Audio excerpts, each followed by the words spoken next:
Oke, sebelumnya saya ucapkan dulu Assalamualaikum warahmatullahi wabarakatuh. Salam sejahtera untuk kita semuanya. Halo, selamat jumpa lagi dengan saya Budi Hartono di mata kuliah saya Analisa dan Perancangan Sistem Informasi. Pada hari ini sudah kita masuki minggu yang ke-13 ya, dalam pertemuan kita yang ke-13. Di mana pada pertemuan yang ke-13 ini saya akan bahas mengenai ER diagram atau Entity Relation Diagram. Hubungan antar entitas ya, jadi hubungan antar entitas dalam bentuk diagram.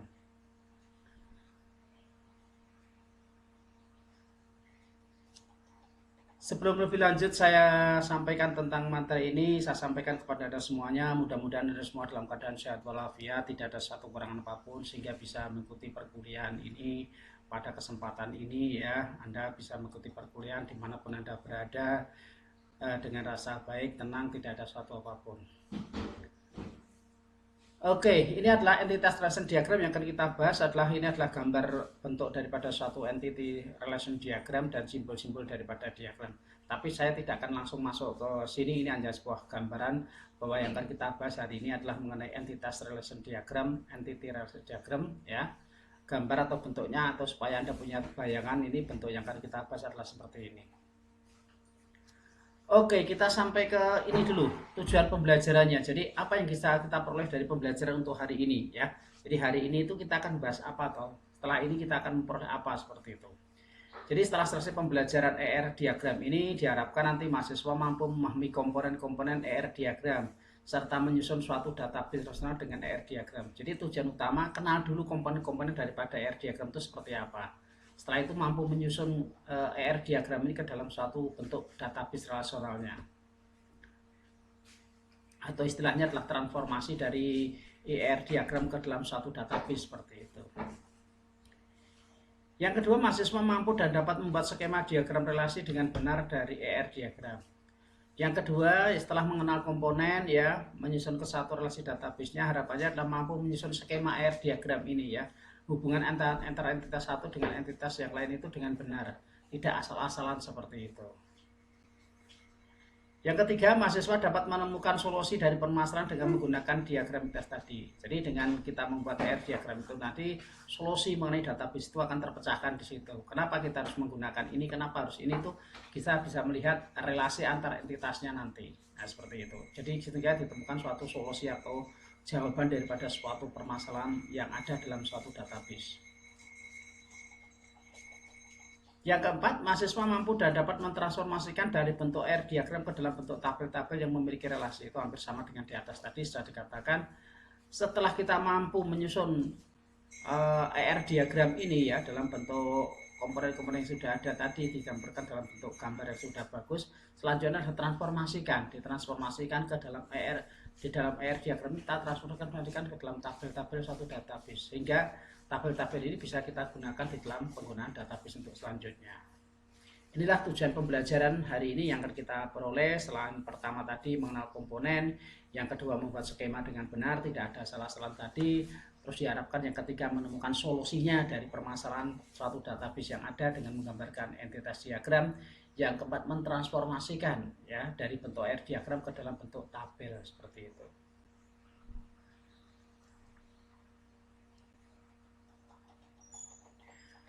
Materi pokok tentunya kita akan bahas tentang pengertian atau definisi daripada ER diagram, simbol-simbol dari ER diagram, tahapan dalam pembuatan ER diagram, ada derajat ER diagramnya, dan transformasi ke dalam tabel-tabel ya, transformasi ke dalam bentuk tabel.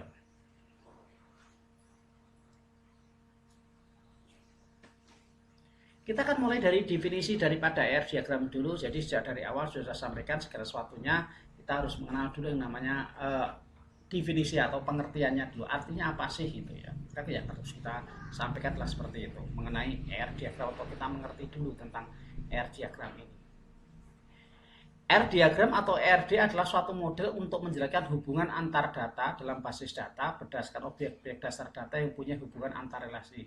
Jadi di sini fungsi daripada RD di sini adalah untuk menjelaskan hubungan antar entitas, ya hubungan antar entitasnya. RD adalah model atau rancangan untuk membuat database ya supaya lebih mudah dan menggunakan data yang memiliki hubungan antar relasi dalam bentuk sebuah desain. Jadi RD juga merupakan sebuah rancangan database ya sebuah rancangan database ya. Dengan menggunakan ER diagram ini nanti akan digambarkan dengan jelas hubungan antar relasinya sehingga tidak ditimbulkan lagi hal yang baru atau sudah betul hubungan antar database-nya seperti itu. Fungsi daripada ERD sini adalah untuk memodelkan struktur dan hubungan antar data yang relatif kompleks. Tadi sudah saya singgung di sini untuk menghubungkan antar data yang satu dengan yang lainnya ya, dari yang besar, yang jumlah besar itu dihubungkan supaya tidak permasalahannya tidak menjadi kompleks tetapi bisa diurai satu persatu seperti itu. Yang kedua untuk memodelkan struktur data dan hubungannya. Jadi memodelkan hubungan antara data satu dengan data yang lain itu apakah hubungannya ini nanti dari satu ke banyak, banyak ke satu, atau dari satu ke satu seperti itu, atau derajat kardinalisasinya. Yang ketiga untuk menjawab pertanyaan seperti data apa yang kita perlukan. Jadi ada muncul pertanyaan data seperti apa sih yang kita perlukan. Bagaimana data yang satu berhubungan dengan yang lain. Antara satu dengan yang lain itu hubungannya apa seperti itu. Ini fungsi daripada ER diagramnya adalah seperti itu. Ini adalah simbol-simbol daripada ER diagramnya ya. Simbolnya kita mulai dari entity atau entitas ya, entity atau entitas. Di sini ada objek entity atau entity lemah ya. Ada relation hubungan ya, relasinya. Ada relation diagram identifying relasi ya, relasinya di sini ya. Identifying relasi lemah. Ada atribut ya, atribut. Ada jenis-jenis atribut, nanti ada atribut kunci, ada atribut multi value atau atribut lain ya, atau atribut komposit ya. Ada juga atribut derivatif ya, bentuknya seperti itu. Ini adalah simbol-simbol daripada komponen, yaitu diantaranya ada entity, entity lemah, ada relation, relasi lemah ya, ada atribut seperti itu. Kita mulai dari entitas yang pertama dulu ya, jadi entity yang pertama dulu. Nah, jadi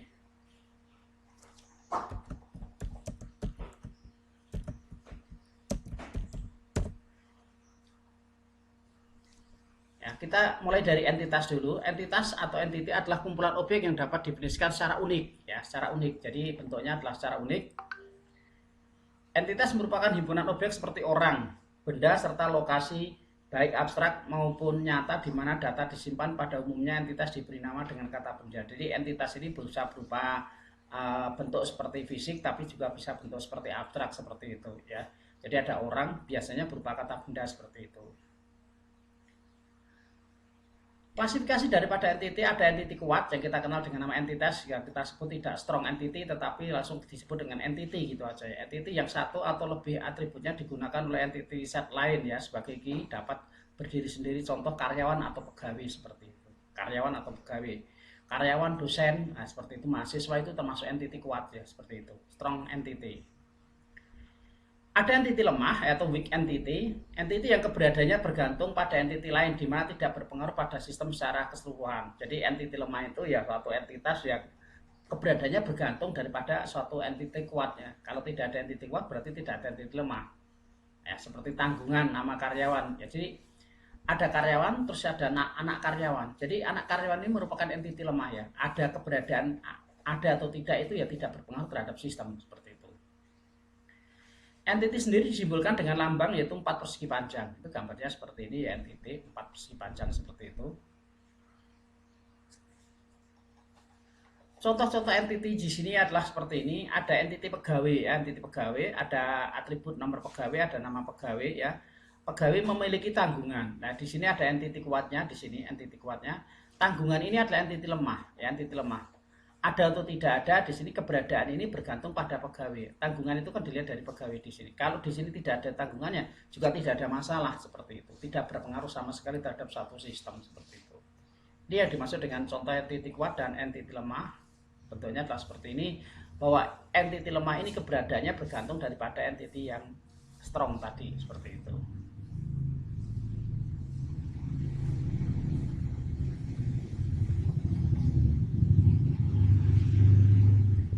Atribut di sini adalah gambarnya adalah elip ya, seperti lingkaran bentuknya. Atribut adalah kolom atau field yang menjadi bagian detail daripada suatu entitas. Jadi bagian daripada suatu entitas ini adalah atribut atau sesuatu yang melekat pada entitas itu disebut dengan atribut. Jadi sesuatu yang melekat. Yang melekat kepada entitas mahasiswa apa? Pasti mahasiswa pasti punya NIM lah seperti itu. Mahasiswa pasti punya nama lah seperti itu. Nah itu yang disebut dengan atributnya adalah seperti itu. Sesuatu yang menjelaskan apa sebenarnya yang dimaksud dengan entitas maupun relasi, sehingga sering disebut dengan elemen data daripada suatu entitas atau relasi. Contoh simbol atributnya adalah seperti ini ya, tadi ada name, ini adalah atribut daripada mahasiswa. Setiap mahasiswa pasti memiliki name. Kalau orang biasa ya tentu dia tidak akan memiliki name karena dia bukan mahasiswa. Kalau mahasiswa pasti punya name. Ya, ada nama karyawan atau alamat karyawan atau bagian. Nah, ini termasuk salah satu atribut yang ada dalam sebuah bentuknya seperti ini. Ada NIM ya, nomor induk mahasiswa, nama karyawan, bagian dari karyawan seperti itu, alamat ya, dan seterusnya. Sedangkan atribut sendiri memiliki banyak jenisnya. Ada jenis-jenis atribut ya, ada banyak sekali jenis atribut yang ada. Ada atribut kunci. Nah, atribut key ini adalah atribut yang digunakan untuk menentukan suatu entity yang secara unik. Jadi atribut kunci ini adalah suatu atribut yang membedakan antara satu dengan atribut yang lainnya. Nilainya unik, yang tidak kembar seperti itu. Contoh, ya, nama mahasiswa. Nama mahasiswa itu banyak. Budi Hartono itu mungkin namanya ada 2, 3, 4, 5, 6. Namanya Selamat begitu. Itu lebih dari 1, 2, 3, 4. Itu kan bukan sesuatu yang unik. Alamat, orangnya kembar, alamatnya juga sama seperti itu kan. Ya, seperti itu. Ini yang unik adalah seperti ini. Jadi yang unik di antara itu apa? Yaitu adalah NIM, nomor induk mahasiswa. Nomor induk mahasiswa ini pasti akan berbeda antara satu dengan yang lain sekaligus, walaupun orangnya adalah kembar sekalipun seperti itu. Ya. Boleh dikatakan dua orang ini adalah kembar mendaftar bersama-sama, pasti NIM-nya akan berbeda. Nah, mungkin namanya bisa sama ya, hanya beda sedikit mungkin. Tanggal lahirnya bisa sama, harinya juga bisa sama seperti itu. Tapi saya yakin NIM-nya pasti akan berbeda. Inilah yang disebut dengan atribut kunci, yaitu membedakan antara satu dengan yang lain yang paling unik sendiri. Jadi kalau mau memberi atribut kunci, sesuatu yang paling unik sendiri dan berbeda antara satu dengan yang lain seperti itu. Atribut biasa atau atribut simpel, atribut yang bernilai tunggal ya seperti nama, seperti itu ya, nilainya tunggal seperti alamat, rumah dan seterusnya, itu termasuk juga seperti itu. Tapi nama sendiri juga sebetulnya bisa masuk dalam atribut yang lain sebetulnya seperti itu ya. Yang ketiga adalah atribut multi value, atribut yang memiliki sekelompok nilai untuk setiap instan entity-nya. Multi value, artinya contoh ada gelar atau pangkat seperti itu ya. Gelar atau pangkat ya. Gelar itu kan ada dari sarjana, strata 1, strata 2, strata 3, itu kan multi value. Nanti bisa dituliskan S1, S2, S3 dan seterusnya. Atau mungkin pangkatnya dari pangkat ini kan naik seperti itu. Ya, gelar seseorang atau pangkat yang bisa lebih dari satu seperti itu. Itu namanya multi value. Atribut komposit, suatu atribut yang terdiri dari beberapa atribut yang lebih kecil mempunyai atribut tertentu. Contoh nama itu ya. Kalau di Indonesia nama itu tulis nama lengkap seperti itu. Tapi di luar tidak ditulis seperti itu. Ada dua nama ya. Nama bisa dibagi menjadi 2 atau 3. Ada nama depan, ada nama belakang. Juga ada nama depan, nama tengah dan nama belakang seperti itu.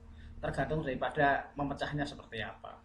Yaitu atribut komposit artinya suatu atribut yang masih bisa dipecah kembali seperti itu. Yang kelima adalah atribut derivatif, suatu atribut yang dihasilkan dari atribut yang lain. Jadi sesuatu atribut yang dihasilkan dari yang lain. Contoh adalah umur. Umur merupakan hasil kalkulasi antara tanggal lahir. Jadi kalau saya tuliskan umur di sini atau usia di sini, itu masuk dalam atribut di sini tidak. Ini termasuk derivatif. Kalau kita sudah mau tanggal lahirnya, dengan tanggal hari ini otomatis akan diketahui usianya seperti berapa seperti itu. Sehingga keberadaan atribut ini bergantung pada keberadaan tanggal lahir seperti itu. Kita tidak akan bisa mengatakan usianya berapa kalau tidak ada tanggal lahir. Kecuali kita tulis usia langsung seperti itu ya.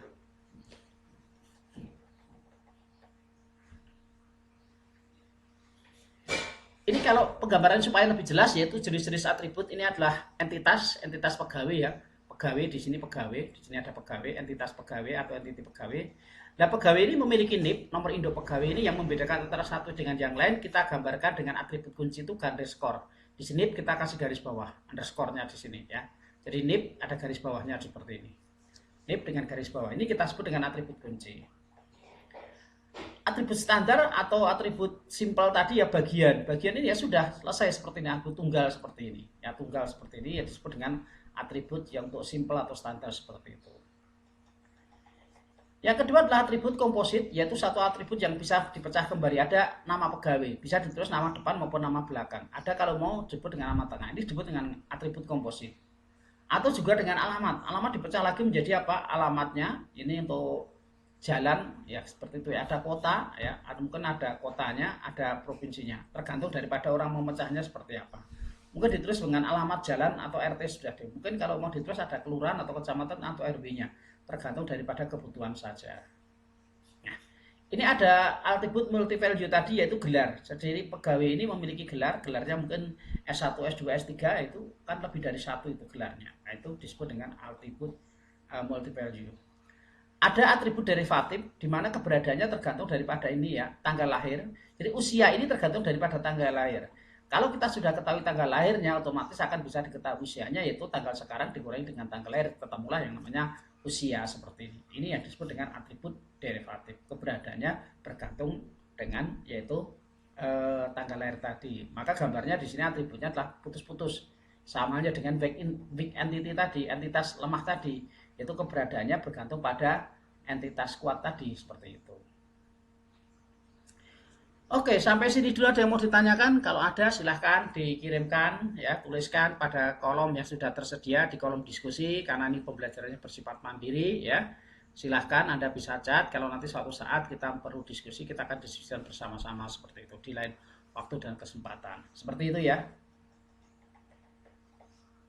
Oke, itu tadi jenis-jenis atribut. Berarti kita sudah bahas ada dua, yaitu yang pertama ada entitas tadi ya, terus yang kedua ada atributnya. Sekarang kita ketiga. Yang ketiga adalah relasi.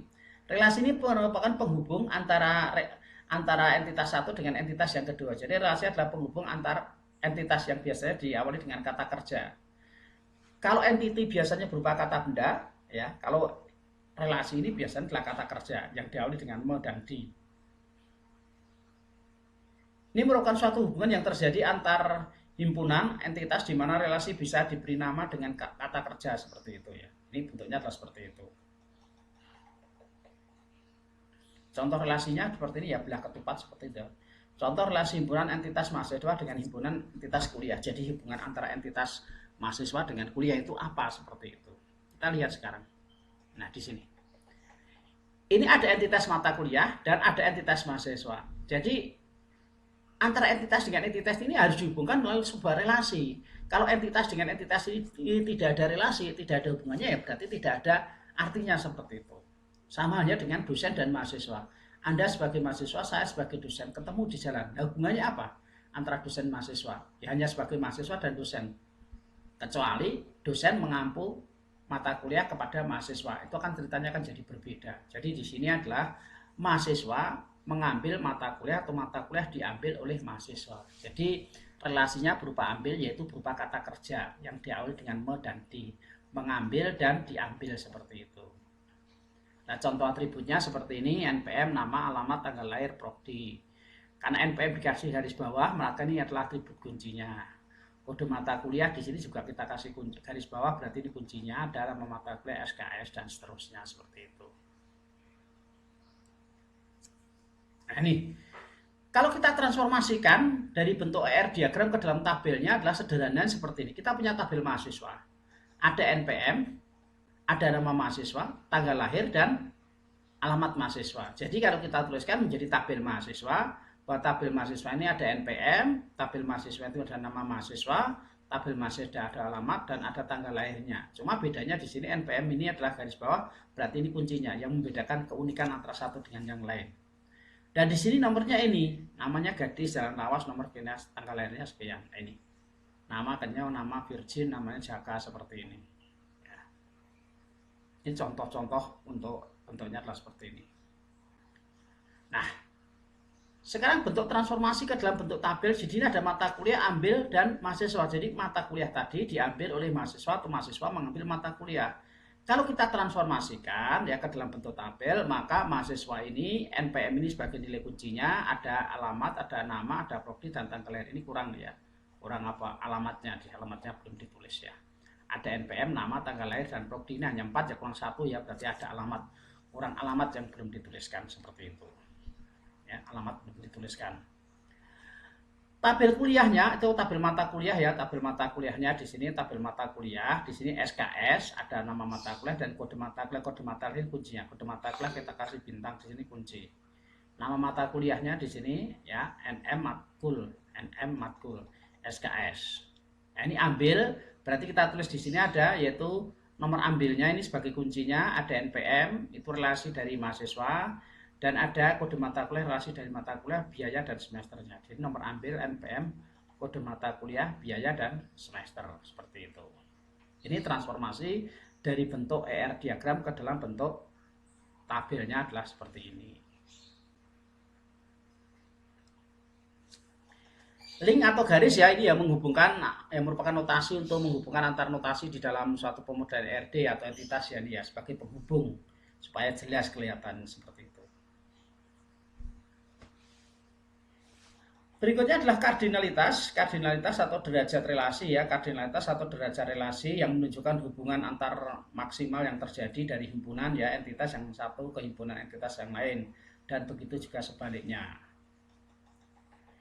Diagram R ini juga menunjukkan tingkat hubungan yang terjadi di antara entitas tadi adalah 1 ke 1 ya, dari one to one. Setiap anggota entitas hanya ya entitas A hanya boleh berinteraksi dengan satu anggota entitas B, begitu pula sebaliknya. Kalau gambarkan dari 1 ke 1 seperti itu. Gambarnya seperti itu.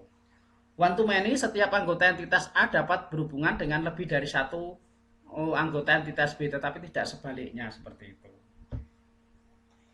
Many to many berarti setiap entitas A dapat berhubungan dengan banyak entitas B dan sebaliknya seperti itu, dari satu menuju ke sana seperti itu ya, banyak seperti itu. Nah, contohnya seperti ini. Contoh satu entitas tunggal ya, entitas tunggal dari satu ke satu. Yang namanya universitas hubungannya dengan rektor. Jadi ini adalah kata benda universitas, rektor ini juga kata benda. Dipimpin ini adalah pimpin ya, kata kerja, pimpin dan memimpin ya. Dari rektor memimpin sebuah universitas. Nah, seperti itu. Nah, sekarang kita menanyakan seperti ini. Kita tanya dari universitas ataupun dari rektor, kita tanya. Contohnya seperti ini. Satu universitas ini ya, universitas ini boleh nggak dipimpin oleh banyak rektor? Kan tidak ada kan, satu universitas ya dipimpin hanya oleh seorang rektor. Kan gitu. Berarti dari satu ke banyak gagal. Karena kita balik. Boleh nggak seorang rektor ini memimpin banyak universitas? Tidak bisa, satu orang rektor hanya memimpin satu universitas. Jadi hubungannya adalah satu ke satu seperti itu. Ini yang dimaksud dengan hubungannya tunggal, yaitu satu universitas ya hanya dipimpin oleh satu orang rektor, atau satu orang rektor hanya memimpin sebuah universitas. Begitu juga dengan jurusan dan dosen, ini hampir sama, ini mirip ya. Yang namanya jurusan ya hanya dikepalai oleh satu. Jadi ini ya jurusan mengepalai seorang dosen. Jadi kepala jurusan atau kepala dosen ini ya hanya satu seperti itu. Nggak mungkin dosen ini memiliki banyak ketua jurusan seperti itu. Satu ketua jurusan banyak ini nggak bisa ya seperti itu. One to many, dari satu ke banyak ya. Hubungannya antara bapak dan anak. Bapak ini juga kata benda, anak ini juga kata benda. Milik atau memiliki. Boleh nggak seorang bapak memiliki banyak anak? Boleh ya. Seorang bapak memiliki banyak anak kan wajar seperti itu. Tapi kalau dibalik, apakah seorang anak bisa memiliki banyak bapak? Kan tidak wajar ini ya. Seorang anak hanya memiliki satu bapak seperti itu. Nah, ini bentuknya adalah seperti itu. Kalau ini kita terapkan dalam mata kuliah, ya ini bentuknya seperti ini. Boleh nggak seorang dosen mengajar banyak mata kuliah? Boleh. Saya saja mengajarnya tidak hanya satu mata kuliah, tapi bisa 3 atau 4 mata kuliah seperti itu. Nah sekarang dibalik, boleh nggak satu mata kuliah ini diajar oleh banyak dosen? Nah, modelnya tim teaching. Kalau boleh ya berarti dari banyak ke banyak seperti itu. Tapi kalau nggak boleh dari satu ke banyak. Umumnya ya kalau di S1 satu mata kuliah diampu oleh satu orang dosen. Kalau nanti di S2 atau S3 bisa saja satu mata kuliah diampu oleh lebih dari satu orang dosen. Jadi akibatnya hubungannya dari banyak ke banyak, bukan lagi dari satu ke banyak seperti itu.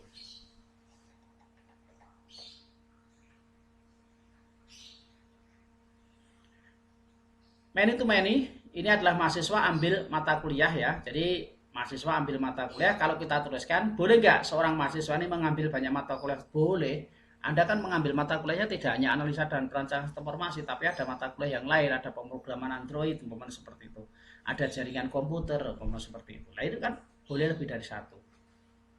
Sekarang kita balik, boleh nggak satu mata kuliah ini diambil oleh banyak mahasiswa? Boleh. Yang mengambil mata kuliah analisa dan perancangan kan tidak seorang diri saja, tetapi ada banyak satu kelas seperti itu, atau bahkan 2 kelas, 3 kelas seperti itu.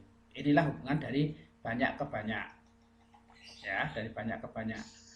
Nah, hasilnya apa? Dari sini tadi, kembali ke sini tadi, ya. Kembali ke sini tadi. Kalau hubungannya itu tunggal ya, penghubungan tunggal dari satu ke satu seperti ini tidak menghasilkan tabel baru. Jadi kalau hubungannya ini tunggal, jadi tunggal ini ya dari satu ke satu tidak akan menghasilkan tabel baru. Jadi dipimpinnya sini tidak ada. Ini. Tapi kalau hubungannya itu dari satu ke banyak akan menghasilkan tabel baru di seperti ini. Dosen mengajar, kode jurusan, kode dosennya seperti ini. Nah, ini apa itu? Paling tidak kalau ada hubungan dari satu ke banyak atau banyak satu akan menghasilkan tabel baru yang namanya dosen mengajar kuliah seperti ini. Jadi ada entitas dosen, ada entitas kuliah, dan di sini ada entitas yaitu relasinya yang namanya ajar seperti itu. Begitu juga dengan ini, mahasiswa ambil mata kuliah. Jadi di sini ada KRS-nya dari mahasiswa, entitas mahasiswa, ada kuliah, di sini ada yaitu relasi ambil seperti ini. Jadi hubungannya dari banyak ke banyak ini akan menghasilkan tabel baru seperti itu. Kalau tunggal tadi tidak menghasilkan baru, paling tidak menghasilkan baru dari satu ke banyak atau banyak ke banyak seperti itu. Ini pelanggan membeli barang. Jadi kalau tulis, boleh nggak seorang pelanggan ini membeli banyak barang? Boleh ya, pelanggan membeli banyak barang juga boleh. Sekarang kita balik. Boleh nggak satu jenis barang itu dibeli banyak pelanggan? Ya boleh saja. Satu jenis barang A namanya seperti itu dibeli oleh banyak pelanggan seperti itu. Boleh-boleh saja. Maka kalau boleh seperti itu, hubungannya adalah many to many akan menghasilkan tabel baru. Jadi ada pelanggan membeli barang. Jadi pembelian di sini. Ya beli barang seperti itu. Pelanggan membeli barang atau barang dibeli oleh pelanggan seperti itu.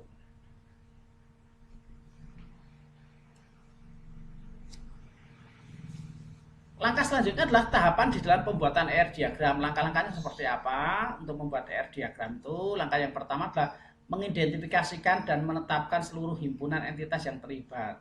Jadi yang terlibat di situ siapa saja? Oh, ini adalah mengenai sistem formasi akademik. Jadi ada yang terlibat di situ, ada dosennya, ada mahasiswanya, ada ketua jurusannya, ada nama mata kuliahnya seperti itu. Ada dosen, mahasiswa, ada ketua jurusannya, ada mata kuliahnya, mungkin ada petugasnya yang terlibat di situ. Kita identifikasi satu persatu entitasnya ini. Kalau sudah menentukan atribut, ya menentukan atributnya. Nah, atributnya apa? Atribut di dosen itu apa saja, atribut mahasiswa apa saja, atribut mata kuliah apa saja. Itu menentukan atributnya.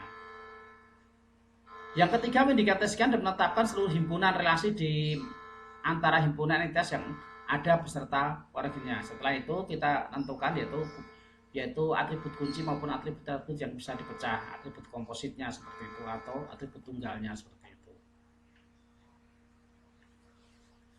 Yang keempat, menentukan derajat kardinalitas. Setelah itu kita hubungkan antara entitas satu dengan entitas yang kedua itu tingkat derajatnya apa? Derajat kardinalitasnya apakah dari one ke one ke many atau many ke one ataukah dari many ke many seperti itu. Langkah yang kelima, melengkapi himpunan entitas dan himpunan relasi dengan atribut-atributnya yang non kuncinya. Ya, setelah itu dilengkapi dengan atribut non kuncinya kalau belum.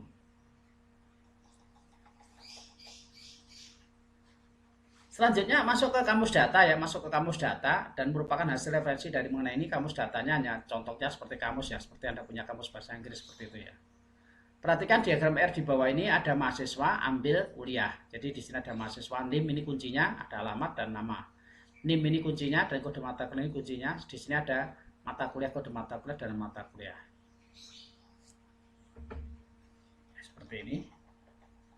Nah, ini tabelnya ada nomor NIM, nama fieldnya apa, tipenya apa, di situ ya panjangnya berapa, nomor induknya berapa. Ini yang dimaksud dengan transformasi ke dalam bentuk tabelnya adalah seperti ini supaya jelas. Oh, NIM itu tipenya karakter, nama mahasiswa karakter 50, alamat karakter 50.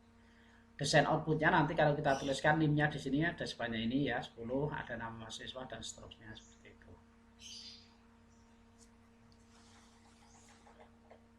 Sekarang yang diagram TR menurut James Martin. Jadi ER diagram menurut James Martin di sini ya. Jadi penamanya yang berbeda-beda, hanya ke penggambaran saja. Mahasiswa 0 ke M, ada 0 ke M lagi, ada 0 ke M, ada yang 1 ke 1.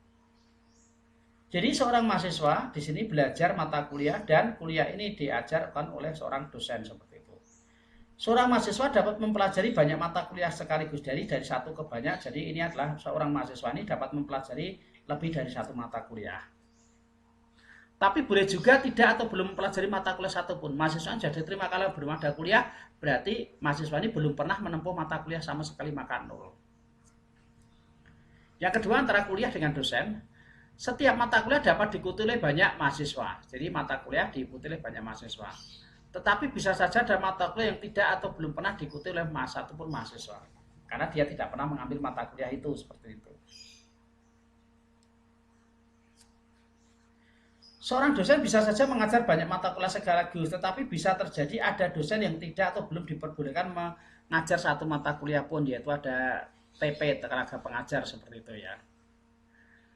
Setiap mata kuliah hanya boleh diajarkan oleh seorang dosen dan tidak boleh ada mata kuliah yang belum ditentukan siapa dosennya. Jangan-jangan nanti mata kuliahnya belum ada dosennya, jadi masalah ini ya.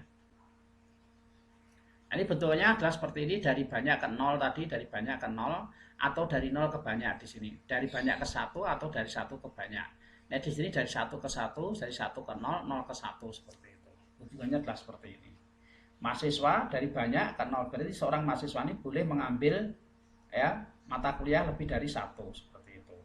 Atau mata kuliah ini boleh diambil oleh lebih banyak daripada mahasiswanya, seperti itu. Dari banyak ke nol, dari nol ke banyak, seperti itu. Terkadang untuk notasi relasi yang bukan hanya ini ditiadakan, maka diagram R seperti relasi mengajar ditiadakan karena hanya mewakili relasi dengan derajat one to many. Jadi di sini ada mahasiswa, belajar, kuliah, mengajar, dosen, seperti itu tadi ya. Ini ada studi kasus ya, studi kasus. Pada saat mendaftar menjadi anggota perpustakaan universitas dicatatlah nama, nomor mahasiswa, prodinya, alamat mahasiswa, dan lain-lain. Setelah itu mereka baru bisa meminjam buku di perpustakaan. Buku-buku yang dimiliki perpustakaan hanya sekali jumlahnya, banyak sekali jumlahnya. Tiap buku memiliki data nomor buku, judul buku, pengarang, penerbit, tahun ya, tahun terbitnya. Salah satu buku bisa ditulis oleh beberapa pengarang ya, ditulis oleh lebih dari satu pengarang. Tentukan entitas, atribut, dan relasi dari deskripsi di atas dengan menggambarkan ER diagramnya. Jadi sini adalah hubungannya. Yang pertama adalah yaitu apa, ada data mahasiswa dengan ini. Berarti perpustakaan ya ini ya. Kita lihat sekarang.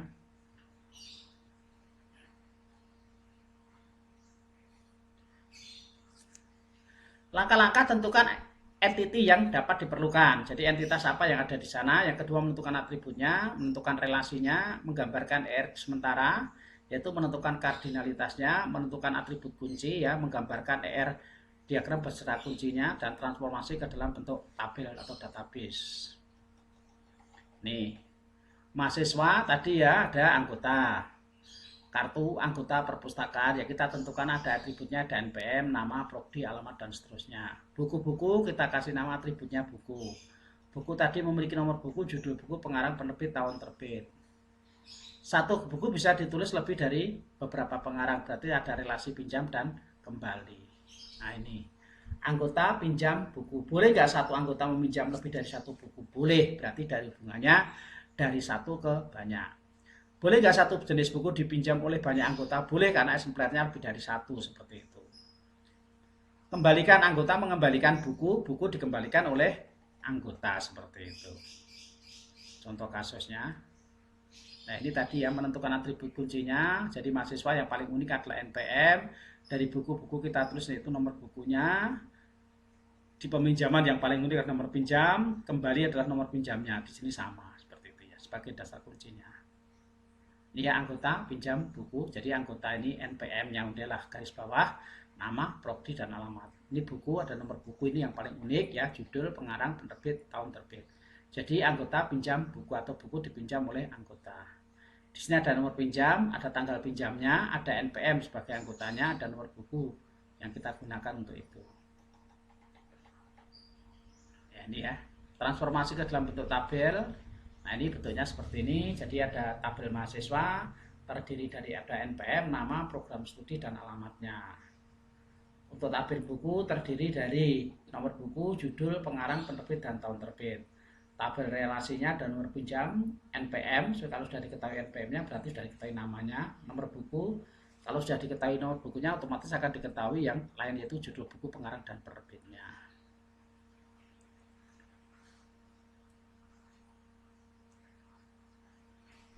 Studi kasus nih ya, studi kasus nih supaya lebih gamblang lagi kita akan gunakan studi kasus tentang ER penjualan barang ya. Jadi seorang penjual dapat menjual banyak barang, ini yang perlu diperhatikan studi kasus yang ada.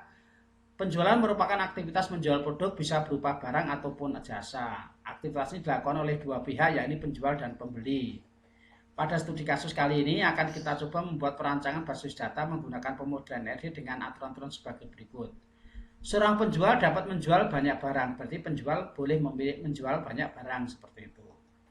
Seorang pembeli dapat membeli lebih dari satu barang yang dijual oleh penjualnya. Jadi kalau pembeli juga bisa membeli lebih dari satu barang seperti itu. Stok barang akan berkurang sesuai dengan jumlah barang yang dibeli otomatis ya, seperti itu. Stok barangnya akan berkurang. Nomor telepon penjual boleh lebih dari satu. Penjual, pembeli, dan barang dapat diidentifikasikan dengan ID yang berbeda, unik yaitu tentunya. Berdasarkan aturan yang didefinisikan di atas, maka dapat kita temukan jumlah entitas yang ada penjual, pembeli, dan barang. Ada 3. Di sini ada penjual, yaitu kita tuliskan ID penjual lainnya, yaitu integer, ini sebagai primary key-nya, nama penjual, string, email string, nomor telepon string, alamatnya seperti ini. Pembeli, ID ke pembeli, ada nama pembeli, string, alamat, dan seterusnya. Barangnya ada ID barang, nama barang, harga barang, dan stoknya. Selanjutnya menentukan relasi, yaitu menjual dan pembeli. Jadi penentuannya di sini menentukan hubungannya, yaitu relasi atau hubungannya, entitasnya. Di sini pembeli yaitu atau penjual menjual barang. Pembeli yaitu di sini ada hubungannya seperti ini, hasil ERD-nya. Jadi penjual menjual barang, jadi tadi ada barang, identitas barangnya, nama barang, harga maupun stok. Jual di sini, dan di sini beli. Ya. Pembeli membeli barang. Barang dijual ke penjualnya, atau penjual menjual barang seperti itu. Transformasinya berarti kita punya ID penjual, punya identitas penjual, dan ada entitas pembeli beserta entitas barang. Ini hasil-hasilnya ada penjualan, dan hasil rasi yang berikutnya adalah pembelian. Jadi antara penjual dengan pembeli di sini penjualan, ada pembeli dan dengan barang namanya pembelian seperti itu. Oke, hanya ini yang bisa saya sampaikan untuk pembelajaran untuk hari ini, yaitu ER diagram. Jika ada yang perlu disampaikan, silakan bisa ditanyakan pada kolom khusus yang sudah tersedia, itu di diskusi. Nanti kita akan bahas bersama-sama. Karena ini kuliahnya bersifat mandiri, berarti tidak ada tatap muka secara langsung. Nanti diskusi bisa kita laksanakan pada kolom diskusi yang sudah tersedia seperti itu. Penutup, ER diagram merupakan teknik yang digunakan untuk memodelkan kebutuhan data dari satu organisasi, biasanya oleh sistem analis, dalam tahap analisis persyaratan proyek pengembangan sistem. Dalam pembentukan ER diagram terdapat 3 komponen yang akan digunakan, yaitu ada entitas, relasi, dan atribut.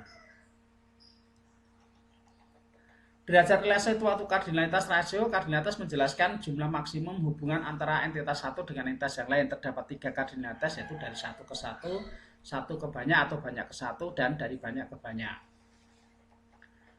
Selanjutnya jenis atribut dapat dibagi lagi ke dalam sub atribut yang lain. Ada atribut komposit, atribut yang dapat dipecah-pecah lagi. Ada atribut kuncinya, itu merupakan atribut yang paling unik di antara atribut yang lain. Ada atribut simple, atribut yang berdiri tunggal tadi, dan atribut derivatif, yaitu atribut yang bergantung pada atribut yang lain seperti itu.